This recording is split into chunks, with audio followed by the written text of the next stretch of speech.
What's good, everybody? Laker Boy Ace here, and in today's video we're going to be talking about Julius Randle and just how transcendent he's become for this Lakers team. In the past 10 games, the Lakers are 6-4. They were 7-3, and they were on that winning streak before the Portland Trail Blazers beat them 108-103. I'm going to be talking about that game and how that game has led me to make this video talking about Julius Randle. That was kind of fast, but anyways, see you after the intro.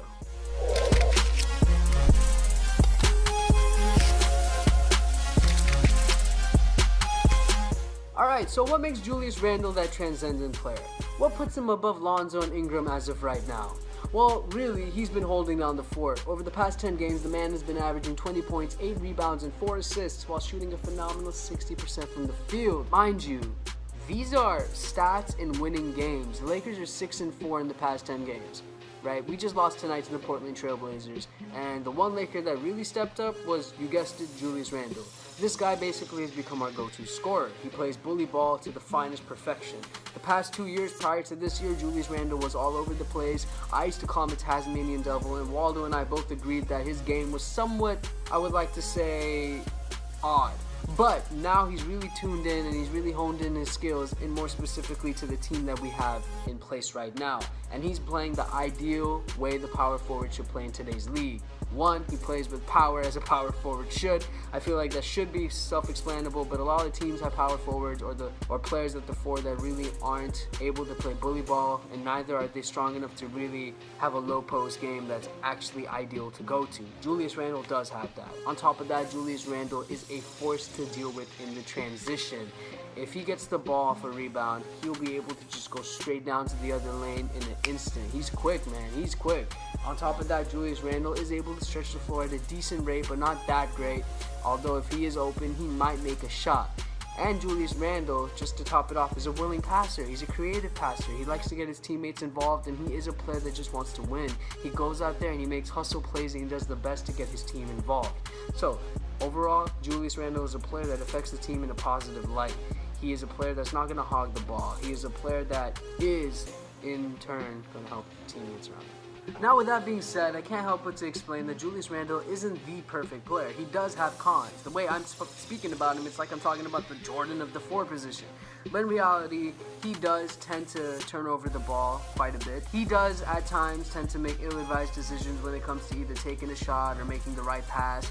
So sometimes he gets in his own way. But the key over there is he gets in his own way. There's nothing that he really can't do. Julius Randle, when he puts his mind to it, can basically go toe-to-toe with most people in the league, and that's basically a player that you need to succeed, especially moving forward. Let's talk about the offseason. Suppose we sign Paul George, LeBron doesn't come.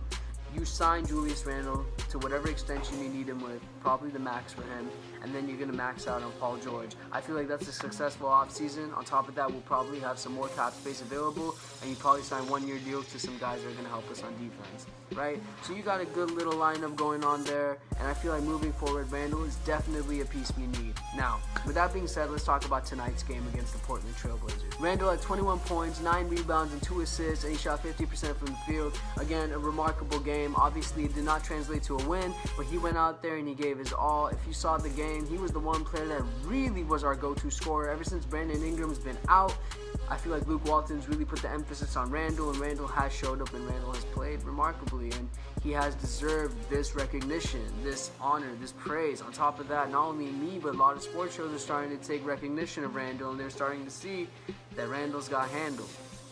That was really corny. But this man can play, and I'm really proud that Julius Randle's really picked up his game, and I do believe that this in turn is going to help us, one, win games, two, hopefully make the playoffs. I'm not saying Randle's going to take us there, but with Randle's improved game, and with Ingram coming back, and hopefully he plays the same level that he was playing prior to his injury, and with Lonzo Ball's recent efficiency skyrocketing, I think the Lakers have a really good chance of at least making, like, let's say, the 9th seed. If you potentially, we stay at 10th seed, that's not bad too, because that is a pitch to free agents.